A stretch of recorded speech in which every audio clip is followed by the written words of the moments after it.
Actually, ang pinaka-favorite ko talaga subject actually is math and problem solving. And being an entrepreneur, it has a lot of problems. So sa umpisa, wala kaming tao. Kaya sabi ko nga sa inyo last time is last December, 4 lang kaming nag-Christmas party. And then now, we are 15. Kasi ngayon, 7 yung chairs ko, kulang na yung dentista ko. Kasi kailangan ko silang mabigyan ng trabaho. Kulang na rin yung technician ko. So, actually, we're continuous hiring. Gusto namin makatulong. O, nakikita ko mayroon parang hindi enough. He asked me, gusto mo bang maging doktor? Kasi sa family namin, wala namang doktor. So, ako lang yung sa family namin na lumabas at naging doktor. Actually, nagkakilala kami as pre-dent. Pre-dentistry. Classmates so, first kami. year college, doon kami nagkakilala. Natapos naman niya yung medtech, and nung kinasal na kami, sabi ko sa kanya, mag-optometrist ka na naman para makatulong ka din sa akin. Full support naman siya, so at the same time na nag-work ako, nag-aaral ako, sinusupport naman niya ako. Well, for me kasi, si Daddy kasi is a dentist and optometrist. So, kaya ko siya pinag-optometrist talaga actually kasi maganda kasi talaga ang optometrist. Marami siya natutulungan. Hindi lang naman siya as para gumawa lang ng salamin. Pero ang main practice talaga ni Daddy is yung dentist. Nung kami, actually ako, I grew up with a dental family and in practice namin actually manual. And it's very hard. It's very time-consuming. Pero ngayon, na-improve natin siya as a digital. So ito yung CT scan natin. So ang kagandahan nito is mas precise na yung ating diagnostic. So parang katulad lang nito. So wala nang ipin yung pasyente. Lagyan natin ng 4 na implant sa baba.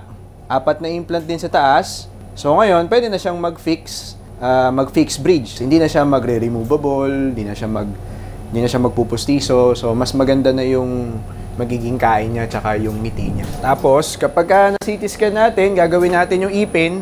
Dito ka pupunta. So ito, dito namin i-design lahat yung ipin mo. Pwede namin ibigay ito sa pasyente, papakita sa pasyente, isend sa Facebook, isend sa email niya. Kung titignan nyo, pag gumagawa kami, inaano natin yung muka, tsaka para makita namin kung bagay ba yung ngiti o hindi. So, pwede mo yan ibigay sa pasyente, magkakaroon ng konting idea yung patient sa kanyang design.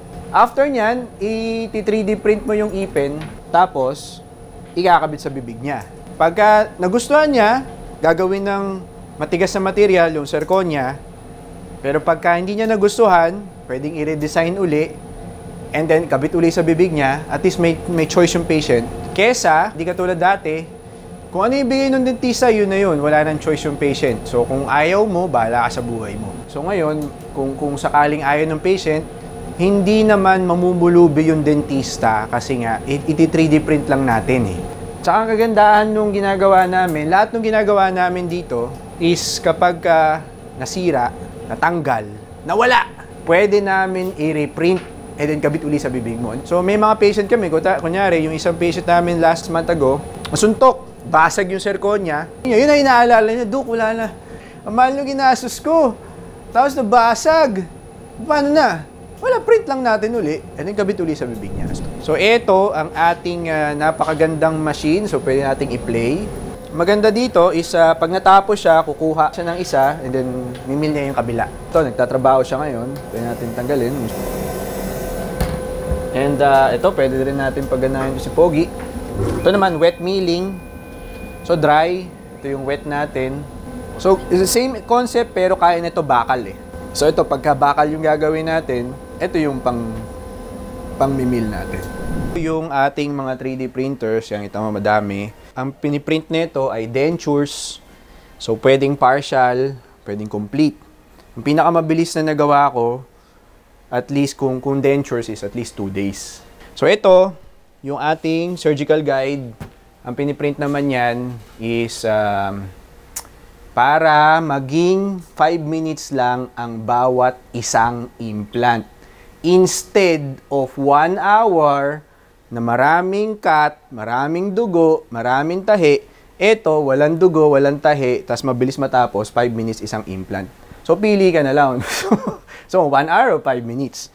Ito, ang ginagawa naman nito ay crowns.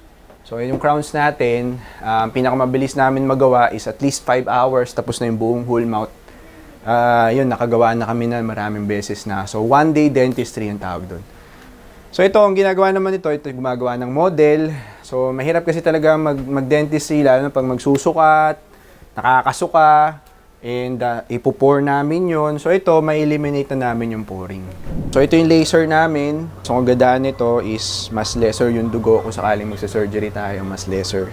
Ito naman, ang ating F1 plasma. Actually, ang implant ngayon, ang percentage ng kanyang success rate is 99% success rate. Mas tataas pa dahil nilagay namin yung implant dito sa plasma. Kasi pag nilagay namin dito yung implant, nagiging sponge yung implant. So parang nag-a-absorb siya ng dugo. So mas madali siyang gumaling, mas lesser yung pamamaga. Tapos, mas mabilis mag-integrate. Ibig sabihin, dumikit yung buto dun sa implant dahil sa kanya.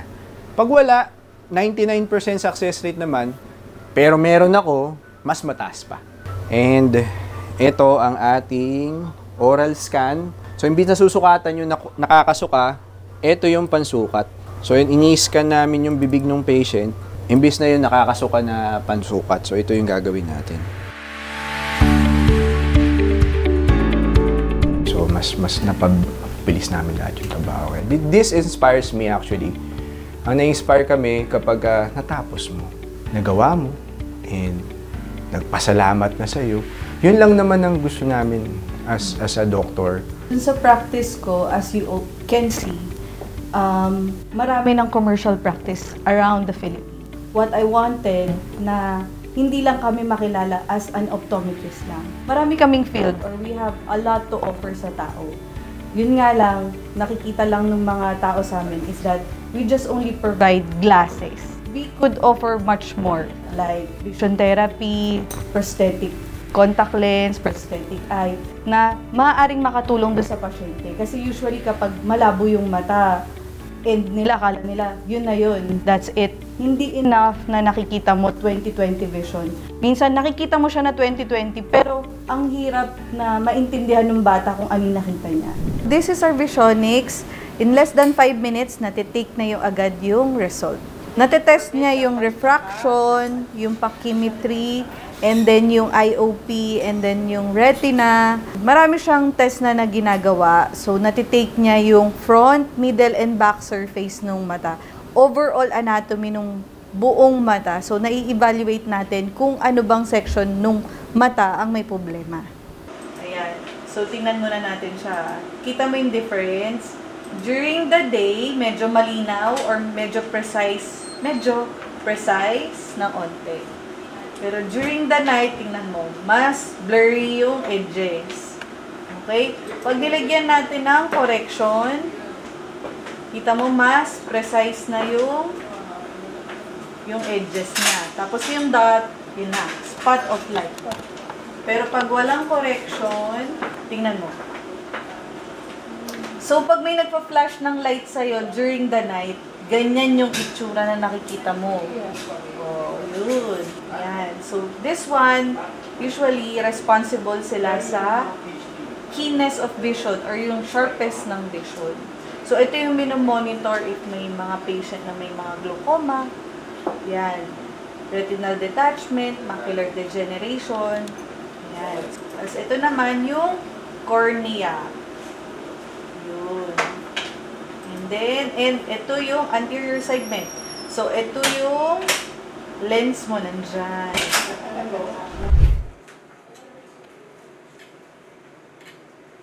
So, this is our digital slit lamp. It assess dry eye and also assess the anatomy of the eye. Nagpo-false eyelashes ka ba? Nagpa-mascara ka. Kaya ka pala nagpa-mascara. Look ka dito. Look ka sa ano mismo. Colorblind ka ba?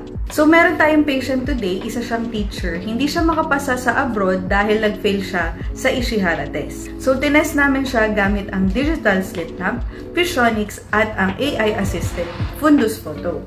So, normally, yung test natin or yung 21 visual steps assessment natin, it takes about 3 to 4 hours siya bago natin matapos. Pero because of yung mga equipments na meron tayo, 5 to 15 minutes na lang, tapos na tayo dun sa ating assessment. So, itong patient natin, nag-undergo siya ng vision therapy for at least 2 months.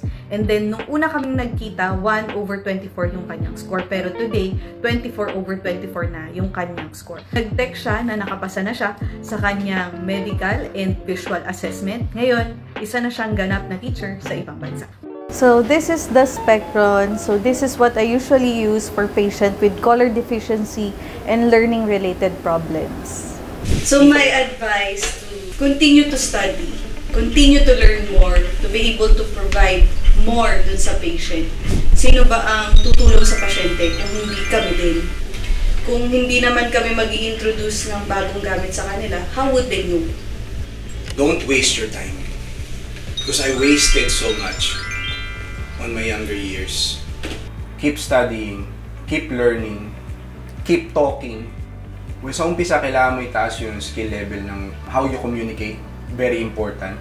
Take care of yourself first. You take care of the body, physically and mentally. For me, life is like a game.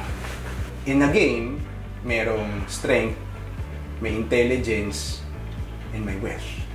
Pero yung tatlo na yun, importante yun para sa sarili. Pero, to tell you the truth, what makes me happy is my family. I will not be motivated kapag wala sila. Mas maganda yung pag gumising ka, may naalagaan ka, may umiiyak, at meron kang susubuan, at meron kang makikitang asawa, dun lang ako motivated sa partner.